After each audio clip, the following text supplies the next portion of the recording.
So, dear students, good morning and welcome to our new session. Today we are on to an essay on running after one's hat. That's as the title suggests. നമുക്കത് കേൾക്കുമ്പോൾ ഒരല്പം ക്ലാരിറ്റിയുടെ ഒക്കെ പ്രശ്നം ഉണ്ടാവും. എന്താണ് ഒരു തൊപ്പിയുടെ പിന്നാലെ പോകുന്ന കഥ എന്താണ് എന്നൊക്കെ നമുക്ക് ചിലപ്പോൾ ചിന്തിക്കേണ്ടി വരും. എന്താണെന്ന് നമുക്ക് നോക്കാം. This essay is actually dealing with our attitude towards different problems in our life. നമ്മുടെ ലൈഫിൽ ഉണ്ടാകുന്ന പല ചെറുതും വലുതുമായിട്ടുള്ള പല ഇഷ്യൂസിനോടുമുള്ള നമ്മളുടെ ആറ്റിറ്റ്യൂഡിനെ എങ്ങനെയാണ് കാണേണ്ടത്, അതിനെ എങ്ങനെയൊക്കെയാണ് നമ്മൾ പ്രതികരിക്കേണ്ടത് തുടങ്ങിയ കാര്യങ്ങളെ കുറിച്ച് ഡിസ്കസ് ചെയ്യുന്ന ഒരു സറ്റാരിക്കൽ ആയിട്ടുള്ള ഹ്യൂമറസ് ആയിട്ടുള്ള ഒരു എസ്സേ ആണ്. We are moving on to the author, about the author. It is written by Gilbert Keith Chesterton.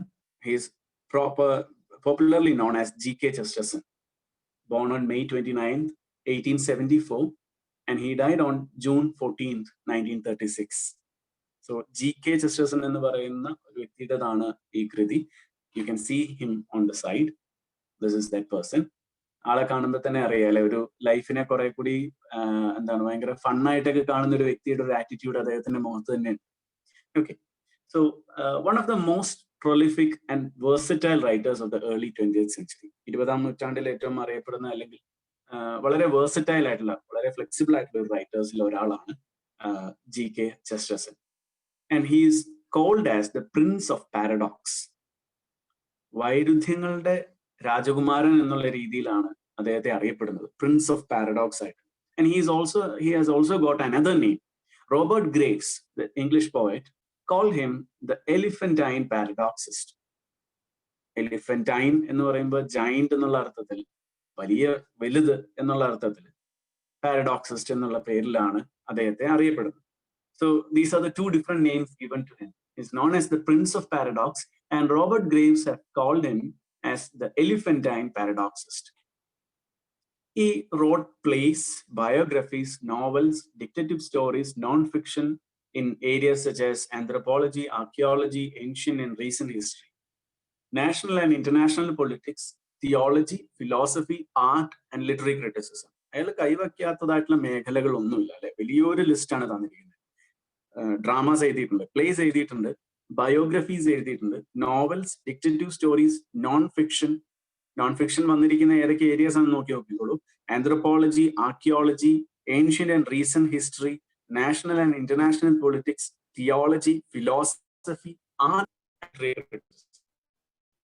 എന്ന് പറയുന്ന ഒരു മേഖലയിൽ മാത്രമല്ല അദ്ദേഹത്തിന്റെ കയ്യൊപ്പുള്ളത്, മറിച്ച് എല്ലാ മേഖലയിലും അദ്ദേഹത്തിൻ്റെതായിട്ടുള്ള കൃതികൾ അദ്ദേഹം എഴുതിയിട്ടുണ്ട്. കൂടുതലും എസ്സേസ് ആണ്, അതോടൊപ്പം ബയോഗ്രഫീസും ഉണ്ട്.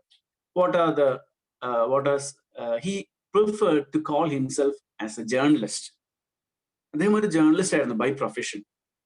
He was working as the editor of GK Weekly and nearly 35 years, 35 വർഷത്തോളം അദ്ദേഹം ഒരു കോളമിസ്റ്റ് ആയിട്ട് കോളംസ് എഴുതുന്ന, എസ്സേസ് എഴുതുന്ന, ഇൻഫോർമൽ എസ്സേസ് എഴുതുന്ന ഒരു കോളം റൈറ്റർ ആയിട്ടായിരുന്നു അദ്ദേഹം അറിയപ്പെട്ടിരുന്നത്. So he preferred to call himself as a journalist.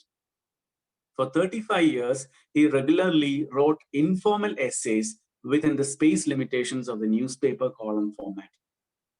അദ്ദേഹത്തിന്റെ കൃതികളുടെ വലിപ്പം കാരണമാണ് നമ്മൾ അതിനെ അങ്ങനെ പറയുന്നത്, ലിമിറ്റേഷൻ. കാരണം ഒരു പത്രത്തിൽ ഒരു കോളം എഴുതുക എന്ന് പറയുമ്പോൾ അതിന് ഒരു ലിമിറ്റേഷൻ ഉണ്ട്. മേ ബി വേർഡ് ലിമിറ്റ് ഉണ്ടാകും, പേപ്പർ സൈസിന്റെ ലിമിറ്റ് ഉണ്ടാകാം, അല്ലെങ്കിൽ ഇത്ര കോളം എന്ന് പറയുന്ന limit. But coming to his literary ലൈഫിൽ നോക്കുമ്പോൾ അദ്ദേഹത്തിന്റെ കൃതികൾക്കൊക്കെ കുറച്ചധികം വലുപ്പമൊക്കെ ഉണ്ട്. And that is why it is said that there is a space limitation as a newspaper column format.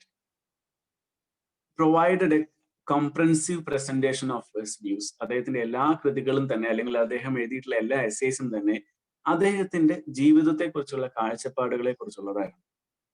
All those writings provided a comprehensive presentation of his views. What are his works? His works included The Defendant, 1901, 12 Types, 1902, Robert Browning, biography ആണ്, 1903, Heretics, 1905, Charles Dickens, 1906, George Bernard Shaw, 1909, and Robert Louis Stevenson, 1927. These are his major works. Now, ചെസ്റ്റർലൻസിന്റെ റൈറ്റിംഗ്സിനെ കുറിച്ച് പറയുമ്പോൾ he constantly displayed wit and sense of humor. തമാശകൾ ഒരുപാട് ഉണ്ടായിരുന്നു അദ്ദേഹത്തിന്റെ കൃതികളിലെല്ലാം തന്നെ, റൈറ്റിംഗ്സിലെല്ലാം തന്നെ ഹ്യൂമർ സെൻസ് കൂടുതലായിട്ടുണ്ടായിരുന്നു. He employed paradox, വൈരുദ്ധ്യങ്ങൾ, while making serious comments on the world, government, politics, philosophy, theology and many other topics.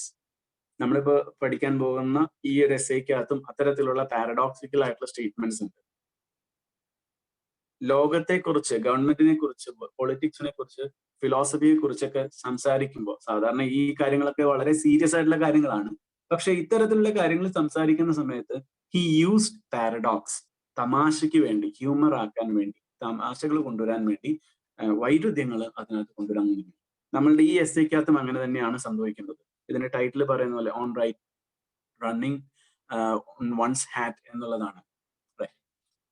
He is seen at his happiest in essays like On Running After One's Hat.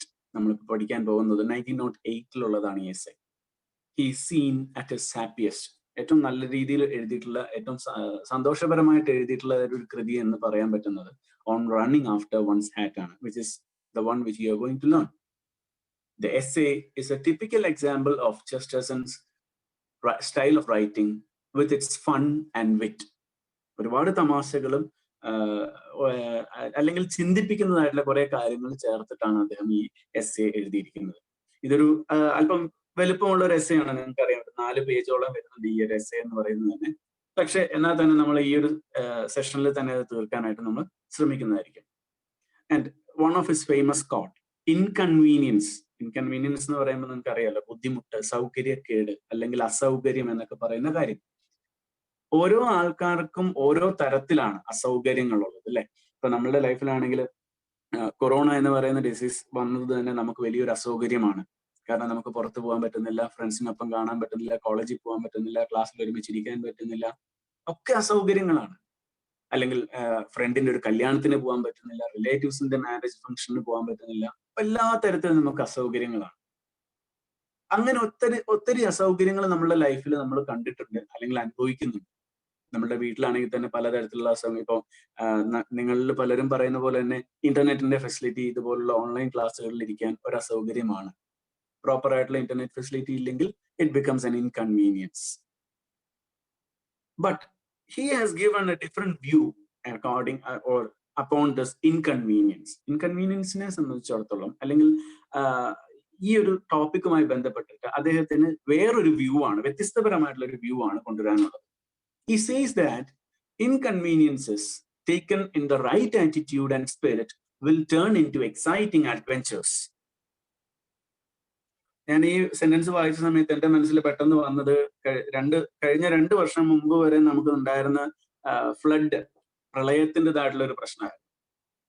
നമുക്കത് ഒരുപാട് inconvenience ഉണ്ടാക്കിയെങ്കിലും when it was taken in the right attitude and spirit, കൃത്യമായ നല്ല രീതിയിലുള്ള ഒരു ആറ്റിറ്റ്യൂഡും അതിനോടുള്ള correct ആയിട്ടുള്ള ഒരു സ്പിരിറ്റും നമ്മൾ എടുത്തു കഴിഞ്ഞപ്പോൾ പലർക്കും അത് വളരെ എക്സൈറ്റിംഗ് ആയിട്ടുള്ള അഡ്വെഞ്ചർ ആയിട്ട് മാറി. ജീവിതത്തിൽ ആദ്യമായിട്ട് മരത്തിൽ കയറുമ്പോൾ നമുക്കുണ്ടാകുന്ന ഒരു എക്സൈറ്റ്മെന്റും അതിനകത്ത് നിന്ന് ഇറങ്ങാൻ നേരത്ത് ഉണ്ടാകുന്ന അഡ്വെഞ്ചറും നമുക്കറിയാം, അല്ലെ?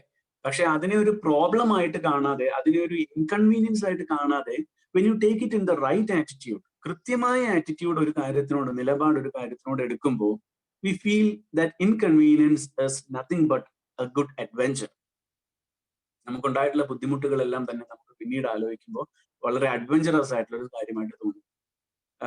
ഞങ്ങൾക്ക് ഡിഗ്രി ചെയ്യുന്ന സമയത്ത്, ഇതെന്റെ ഒരു പേഴ്സണൽ എക്സ്പീരിയൻസ് ആണ്, ഞങ്ങള് ഫ്രണ്ട്സ് എല്ലാവരും കൂടി ഒരുമിച്ച് ബാംഗ്ലൂർ വരെ പോകേണ്ട ഒരു ആവശ്യം ഉണ്ടായിരുന്നു. അവിടെ ഒരു കോളേജിൽ ഒരു പ്രോഗ്രാമിന് പോയതാണ്. പോയിട്ട് തിരിച്ചു വരുന്ന സമയത്ത് ഞങ്ങൾക്ക് പ്രോപ്പർ ആയിട്ടുള്ള ടിക്കറ്റ് ബുക്കിംഗ് കിട്ടിയില്ല ബസ്സിൽ.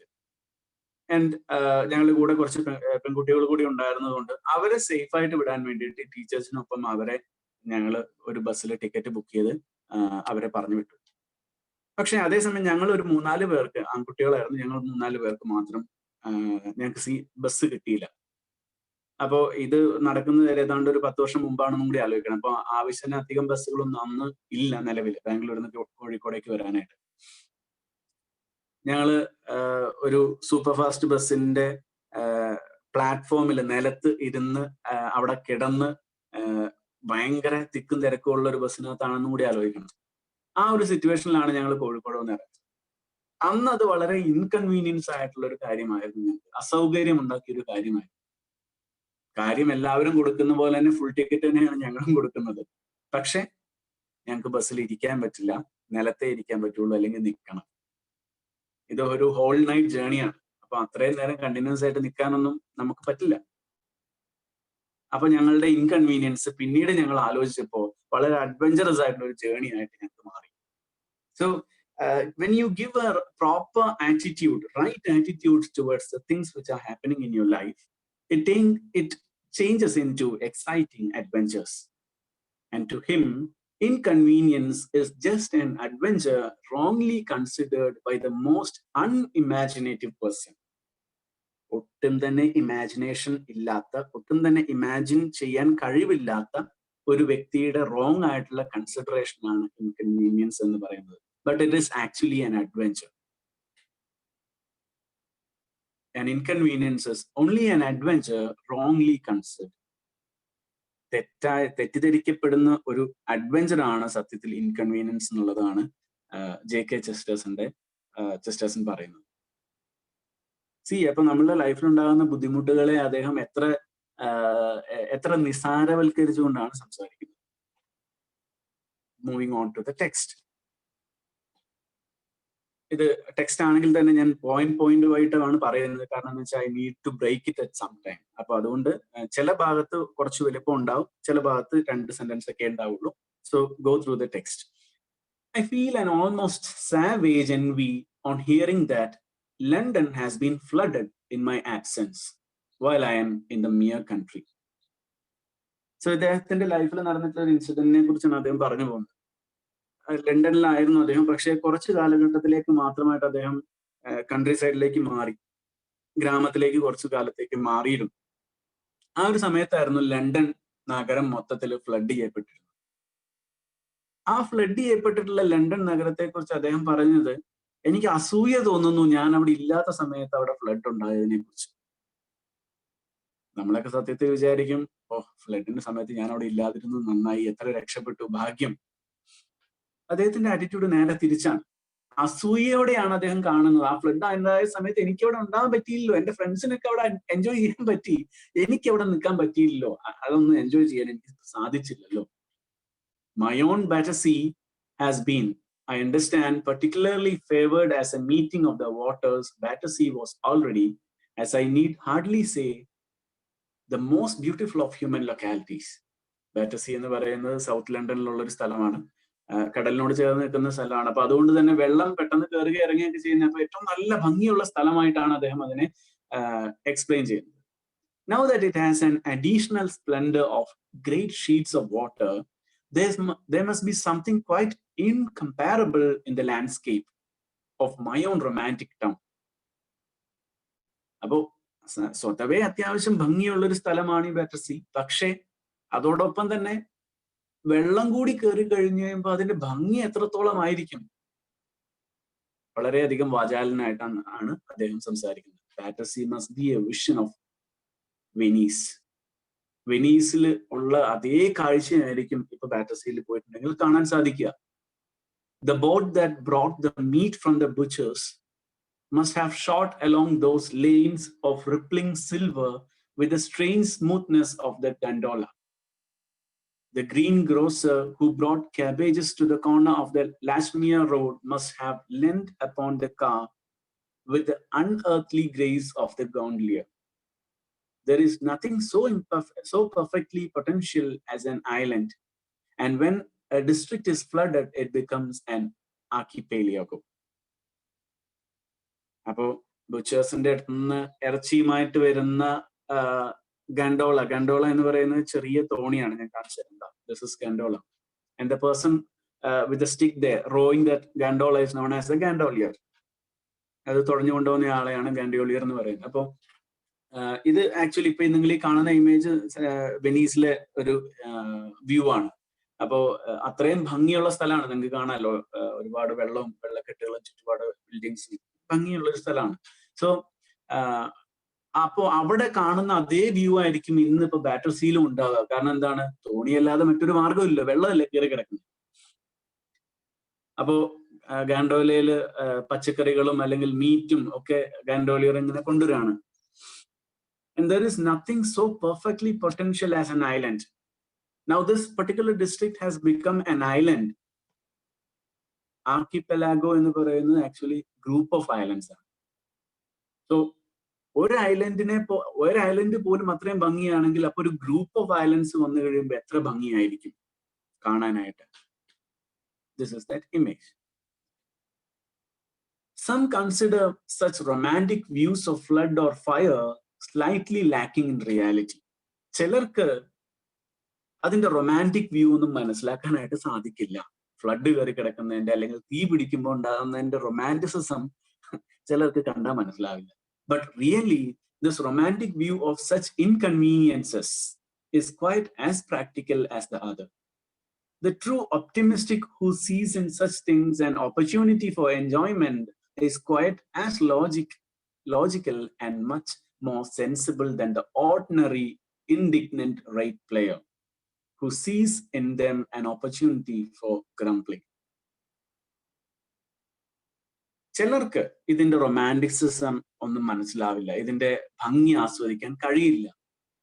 അവരെ സംബന്ധിച്ചിടത്തോളം ഇതെല്ലാം തന്നെ ഗ്രംബിൾ ചെയ്യാനുള്ള, കുറ്റം പറയാനുള്ള, പിറുപിറുക്കാനുള്ള ഒരു ഓപ്പർച്യൂണിറ്റി മാത്രമാണ്.